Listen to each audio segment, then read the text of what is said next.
Hi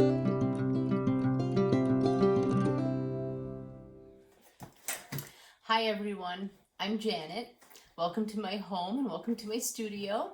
Today I would like to talk to you about aluminum trophy plates and how to cut them. It's really easy. The reason why I cut my own trophy plates is pure expense.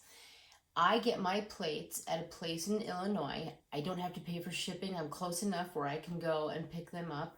I have called around. There are other suppliers who will meet their price. I think their price is pretty good.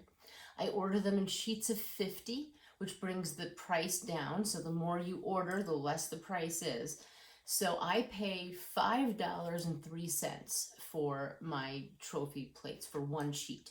From one sheet, I can get 3 8x10s, 6 5x7s, and 14 4x5s. If you do some comparison shopping, you will find that I am paying half of what the wet plate suppliers are trying to sell you.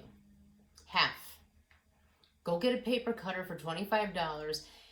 It will pay for itself within 5 sheets of cutting, and then you'll be saving that much more money. So let's go outside and let's get started cutting some tin. It's so easy. So I just wanted to point something out that might be helpful to you.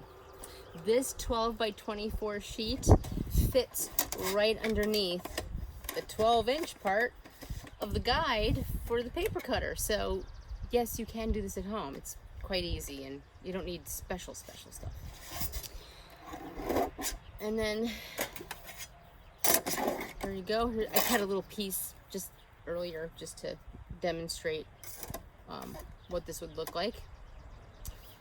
There you go. There it is. And to be completely honest, I don't have a lot of strength in my arms. So if I'm cutting the big 8x10s and I need to get through the whole piece of tin, I put this whole thing on the floor when I'm sitting down, and I use my foot. It works. Doesn't matter, right? Just that you get it done. Have a good day, everybody. Bye.